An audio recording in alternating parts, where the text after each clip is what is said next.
सभी दोस्तों का एक बार फिर हार्दिक स्वागत गणित दर्पण चैनल पर। देखिए, आज का जो हमारा टॉपिक है वो है भाग विधि से वर्गमूल ज्ञात करना। वैसे वर्गमूल निकालने की कई विधियां हैं, जैसे बार बार घटाने की विधि, अभाज्य गुणनखंड विधि और भाग विधि।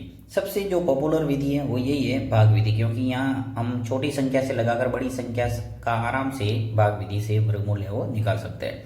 चाहे कितनी भी अंकों की संख्या है, भाग विधि से वर्गमूल निकालना अत्यंत ही सरल है। देखिए, इसके लिए आपको कुछ बेसिक बातें पता होनी चाहिए, जैसे 1 × 1 क्या होता है 1, 2 × 2 4, 3 × 3 9, 4 × 4 16, 5 × 5 25, ऐसे करके 9 तक आपको किसी भी संख्या का वर्ग है वो अगर पता है तो बहुत ही जल्दी से किसी संख्या का वर्गमूल है वो निकाल सकते हैं। देखिए, सबसे पहले मैं संख्या ले रहा हूँ 169 और उसके बाद में लेंगे हम 4 अंकों वाली संख्या। तो देखिए, सबसे पहले आपको लिखना है 1 6 और 9। यहाँ पे जो रूल है वो आपको ध्यान रखना है कि पीछे से आपको दो दो के जोड़े बनाने हैं। देखिए, 9 और 6 का एक जोड़ा हो जाएगा और ये एक सिंगल डिजिट है इसलिए 1 ही रहेगा। यहाँ हमारे दो दो के जोड़े ऐसे बनेंगे, 0 और 1 एक जोड़ा और 9 और 8 का एक जोड़ा। ठीक है, तो इस ढंग से भाग विधि से अगर वर्गमूल आप निकालते हैं तो आपको क्या करना पड़ेगा, पीछे से दो दो के जोड़े बनाने हैं, यानी हमेशा राइट हैंड साइड से जोड़े बनाने हैं। अब देखिए, सबसे पहले हम क्या करेंगे, प्रथम जोड़े को सॉल्व करेंगे। इसके लिए आपको इस टाइप का कॉलम बनाना है। अब आपको करना क्या है, एक है वो कौन सी संख्या का वर्ग है वो संख्या आपको देखना है। तो देखिए, 1 × 1, एक का गुणा जब एक से करते हैं तो क्या आता है 1, यानी मैं यहाँ पे ले लूँगा 1 और उसका गुणा करूँगा 1 से। 1 का गुणा 1 से करेंगे तो क्या आएगा 1।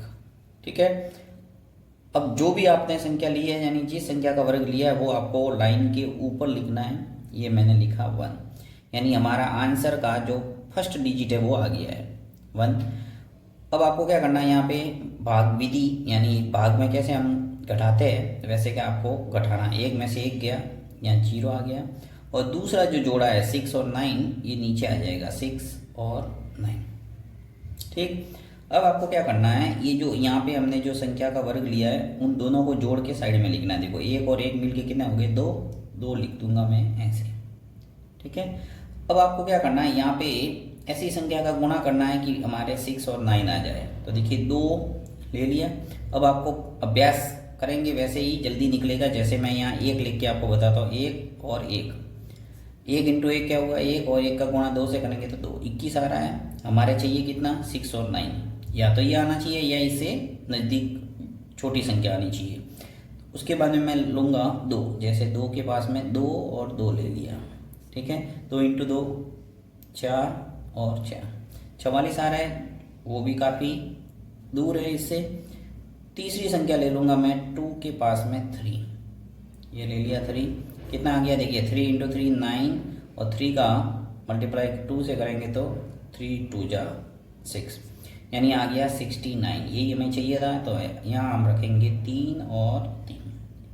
ओके, यहाँ आ जाएगा 69 और दूसरा जो जोड़ा हमने लिया है वो क्या है 3, यानी आ जाएगा यहाँ 3। 69 में से 69 गया, क्या बचा 0, यानी हमारी विभाजन प्रक्रिया समाप्त हो गई और हमारा वर्गमूल है वो निकल के आ गया 13, यानी 13 इसका वर्गमूल हो जाएगा। 169 का वर्गमूल कितना होगा 13। राइट, तो इस ढंग से आंसर आ गया हमारा 13। इसी प्रकार देखिए 4 अंकों वाला करते हैं जिससे बिल्कुल आपके क्लियर हो जाएगा। तो चलिए मैं ये संख्या ले लेता हूँ। देखिए 9 8 0 और 1। ठीक है, अब देखिए सबसे पहला काम हमारा पहला जोड़ा 9 और 8, यानी इस जोड़े को हम सॉल्व करेंगे। 9 8 है, ये कौन सी संख्या का वर्ग है, तो यहाँ पे मैं देखूंगा। देखिए 1 × 1 1, 2 × 2 4, ऐसे करके हम देखेंगे कि 8 × 8 तो 66 हो रहा है और 9 × 9 क्या हो रहा है 81। राइट, 10 × 10 करेंगे तो सीधा क्या आ जाता है 100। हमारे तो चाहिए कितना 98, यानी हमें लेना पड़ेगा 9 × 9 81। तो 9 का गुणा 9 से करेंगे तो क्या आ जाएगा 81। जिस प्रकार हम भाग में या तो पूरा पूरा भाग जाता है या फिर उससे छोटी संख्या लेते हैं, वैसे कि वैसे यही काम है कि या तो 98 आना चाहिए या 98 नहीं आए तो उससे जस्ट नीचे वाली संख्या यानी जस्ट करीब जो भी छोटी संख्या है वो लेना है। तो 9 × 9 कितना आ जाएगा 81। अब जो भी पहली संख्या आपके आई है 9, वो मैं लिख लूँगा यहाँ। अब घटा दो वापस, यहाँ में घटाएंगे। 8 में से 1 गया 7 और 9 में से 8 गया 1।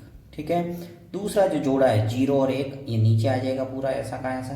तो इस जोड़े को मैं ले लेता हूँ 0 और 1 नीचे, ठीक। अब देखो 9 और 9, इन दोनों को जोड़ के साइड में लिखो। 9 और 9 कितने हुए? 18, ये लिखा मैंने 18। अब वही काम 18 के पास में आपको संख्या रख के देखना पड़ेगा कि 1701 किस में आ रहा है, ठीक है। तो 1 से स्टार्ट कर दो, 1 रखे, कितना आएगा? 181, जो कि काफ़ी छोटा है। तो बड़ी बड़ी संख्या रख के देखो। देखो मैं 18 के पास में सीधा ही रख रहा हूँ, कितना? 9। अब क्या आता है देखिए, 9 × 9 कितना होता है? 81, एक हासिल का आ जाएगा 8। 9 का टेबल 8 बार बोलेंगे तो क्या आएगा? 72, 72 और 8 कितने हुए? 80। 80 का 0 हासिल का आ जाएगा 8। 9 का टेबल एक बार बोलेंगे 9, और 9 और 8 कितने हो गए? 17। तो ये आ जाएगा 70। यानी हमारे 1701 चाहिए था, वो का वो आ गया। देखिए तो यहाँ मैं रखूँगा 9 और 9, हमारे आ गया 1701। और दूसरा जो जोड़ा जैसे ही लिया है वही ऊपर आ जाएगा 9। 1701 में से 1701 घटाएंगे, शेषफल आ गया 0। यानी आंसर आ गया हमारा 99। यानी इसका जो वर्गमूल है वो कितना आ जाएगा? उत्तर 99। अगर आपको चेक करना वापस, तो 99 का गुणा 99 से करेंगे तो वापस आ जाएगा आपके 9801, ठीक है। तो इस ढंग से आप चेक भी कर सकते हैं वापस आंसर को। अब मैं आपको एक संख्या दे रहा हूँ और उसका वर्गमूल आप भाग विधि से करके बताएंगे, ठीक है। चलिए आपको इसका वर्गमूल निकालना है। 1, 4 और 4, ठीक है। इसका वर्गमूल आप भाग विधि से निकाल के मुझे बताएंगे। देखते हैं इसका कमेंट बॉक्स के अंदर सबसे पहले आंसर है वो कौन लिखता है।